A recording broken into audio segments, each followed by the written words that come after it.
Good morning students. अभी तक हम लोगों ने कंपलसरी इंग्लिश सेकेंड ईयर में क्या किया है, one poem a psalm of life, other poem is animals and the next poem the lake isle of इनसिफ्री।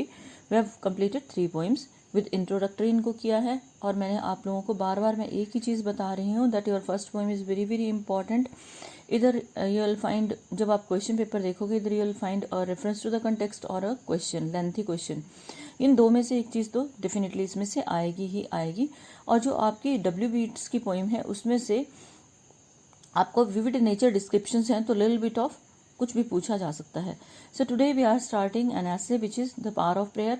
ये एक पार्ट है डॉक्टर APJ अब्दुल कलाम के लाइफ की, जो व्हाट वी कॉल जीवनी और ऑटोबायोग्राफी जिसको हम कहते हैं, उसका ये एक पार्ट है in which he simply tells us the power of prayer.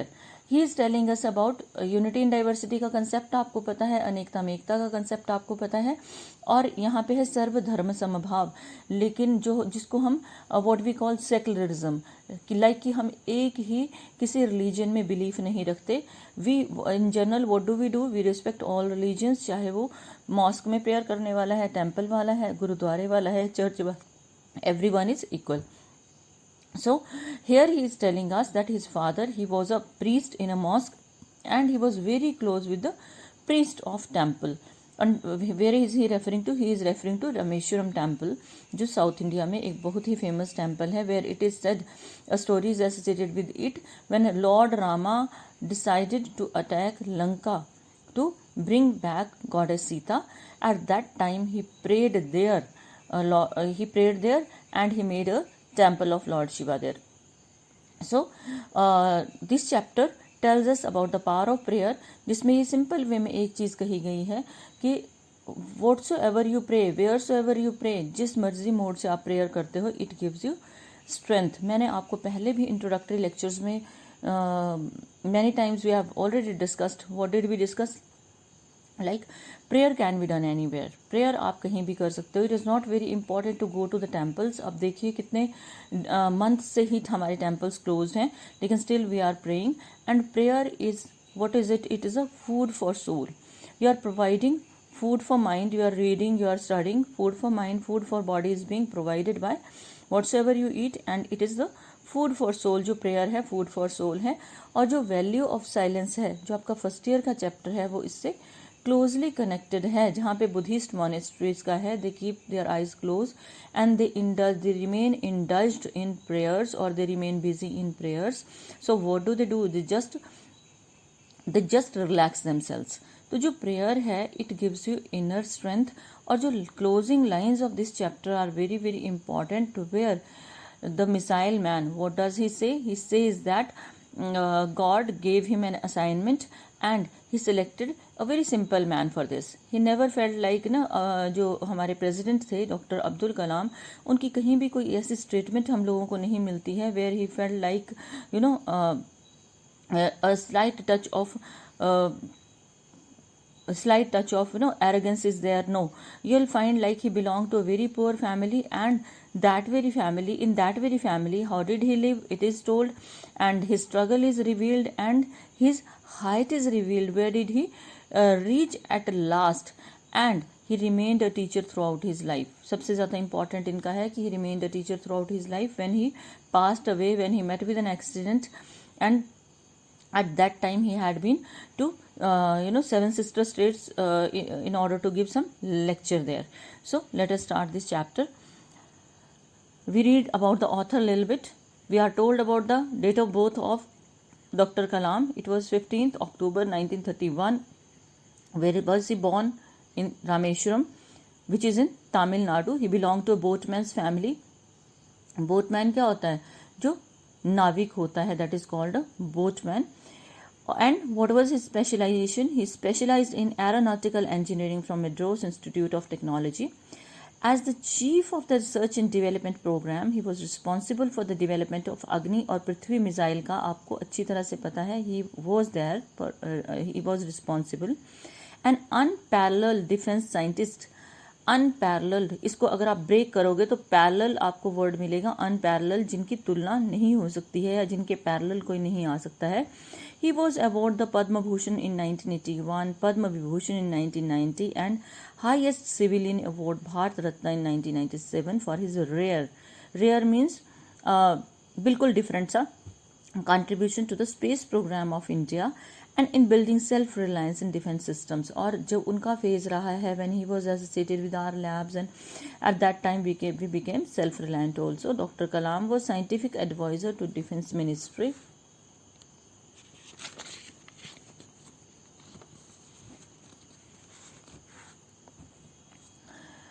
From 1992 to 1999 and 1999 to 2001 he served as the principal scientific advisor to the government of India in the rank of cabinet minister. देखो धीरे धीरे grow करके वो एक boatman की family से कहाँ पहुँचे.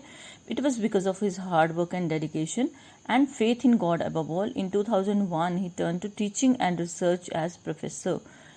और 2001 में वो as professor teach करने लगे technology and societal transformation at Anna University, Chennai.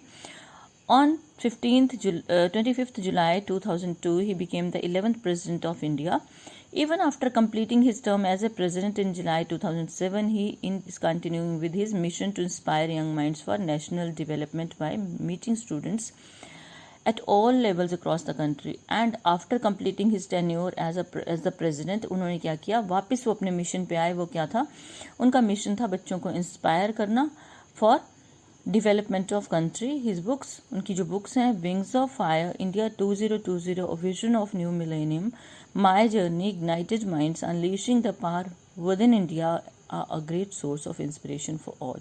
मैंने आपको काउंटलेस टाइम्स आप लोगों से शेयर किया है कि go through positive books, go through motivational books, listen to inspirational talks. तो ये भी उनका एक हिस्सा है. और जो ये ऐसे है, ये एक पार्ट है किसका, विंग्स ऑफ फायर का.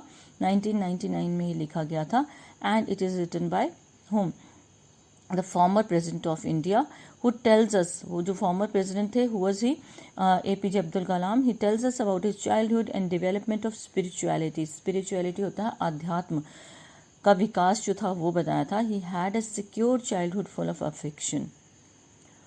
Secure childhood simply means where you are being supported by your parents, you are being loved by your parents, you are being trusted by your parents. It is not with money. In general we see least communication with large number of with a lot of money.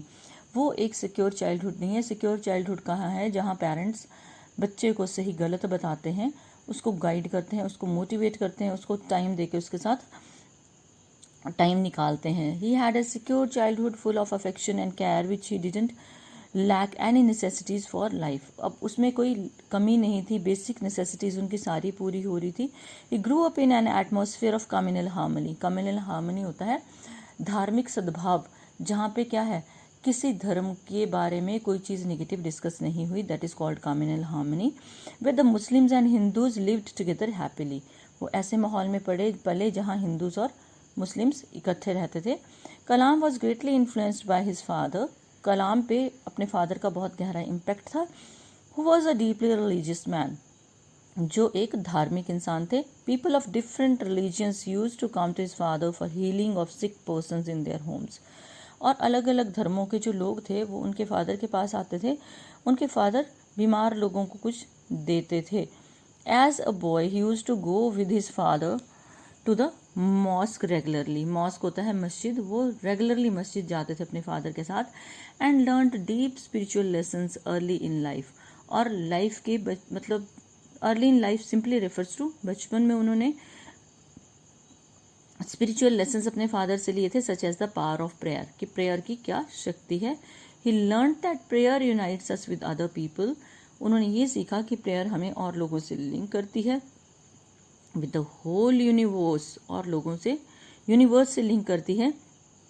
He also learn that each human being, कि हर एक इंसान whatever be his qualities और weaknesses, चाहे उसकी qualities हैं या कमियां हैं, is a part of the divine self, is a part of God and has a particular role to fulfil on this earth. और उसे इस ज़मीन पे एक पर्टिकुलर रोल फुलफिल करना है.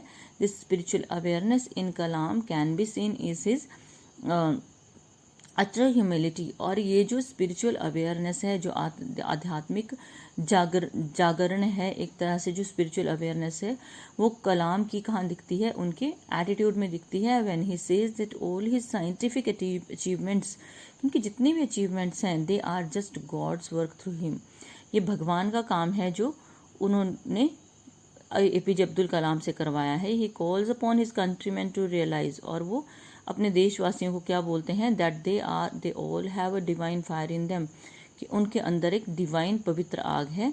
वो आग नहीं है, वो एक चाहत है अपने देश के लिए कुछ करने की। And they should give wings to this fire, और उन्हें इस फायर को उड़ाना है, बढ़ाना है, ग्रोथ देना है।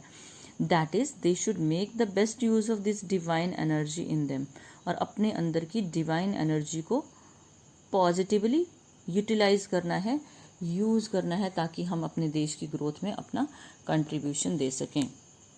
Now let us start this chapter properly. I was born into a middle class Tamil family in the island town of Rameswaram in the erstwhile होता फॉर्मर, पहले की मेड्रास स्टेट, कि जो पुरानी मेड्रास स्टेट थी, वहाँ रामेश्वरम के एक टाउन, रामेश्वरम नाम के टाउन में एक तमिल फैमिली थी, वो मिडिल क्लास थी, वहाँ मैं पैदा हुआ था। माई फादर जैनुलाब्दीन, उनके फादर का नाम जैनुलाब्दीन था।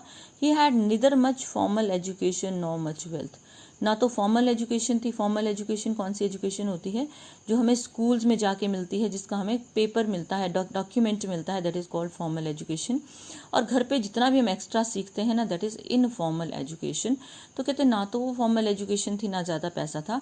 Despite these disadvantages, advantage word से बना है डिसएडवांटेज। तो एडवांटेज होता है फ़ायदे वाली चीज़, और डिसएडवांटेज होता है कमी। इन कमियों के होते हुए ही पोजेस्ड ग्रेट इनेट विजडम, वो बहुत ज़्यादा सुलझे हुए इंसान थे। And true generosity of spirit, और उनमें एक बड़े जेनरस थे, बहुत ही ज़्यादा वो काइंड थे। He had an ideal helpmate in my mother, helpmate यहाँ सोलमेट के लिए यूज़ हुआ है, लाइफ पार्टनर के लिए यूज़ हुआ है। तो एक आदर्श हेल्पमेट थी उनकी, लाइफ पार्टनर थी, वो कौन थी, मेरी माँ आशिया माँ। I don't recall the exact number of people she fed every day, मुझे याद नहीं आता वो कितने लोगों को डेली वो खाना खिलाती थी। But I am quite certain, लेकिन मुझे पूरा विश्वास है that for more outsiders ate with us, कि आउटसाइडर्स ज़्यादा होते थे हमारे घर में। ईट का सेकेंड फॉर्म है ate, with us than, as compare to, की तुलना में, all the members of our own family put together, हमारे घर के सारे मेंबर्स को अगर इकट्ठा रखें तो बाहर वाले ज़्यादा लोग खाना खाते थे, हमारे फैमिली मेंबर्स कम होते थे। My parents were widely ranged regarded as an ideal couple, मेरे पेरेंट्स को एक आदर्श कपल माना जाता था। My mother's lineage was the more distinguished, जो मेरी मदर की फैमिली थी, जो मेरी नाना वगैरह या मामा की फैमिली थी, वो ज़्यादा डिस्टिंग्विश्ड थे, ज़्यादा अच्छे स्टेटस पे थे। One of her forebearers having been bestowed the title of Bahadur by the British, और मेरी माँ की फैमिली से किसी को जो है वो एक टाइटल दिया गया था ब्रिटिशर्स के द्वारा। वो टाइटल क्या था, बहादुर का टाइटल था। Fine, today I am just stopping here. तो आज आप क्या करोगे, आज आप इस चैप्टर को यहाँ तक रीड करोगे, इसके जो मैंने टफ वर्ड्स को ब्रेक किया है उसके ऊपर आप थोड़ा सा वर्कआउट करोगे, और इस चैप्टर की जो कोर है, सोल है, जो इसकी जिस्ट है, वो क्या है, सर्वधर्म समभाव को समझने की कोशिश करोगे। और साथ में पार ऑफ प्रेयर की जो प्रेयर है या प्रार्थना की जो पार है, उसको आप अंडरस्टैंड करने की कोशिश करोगे। So have a good day.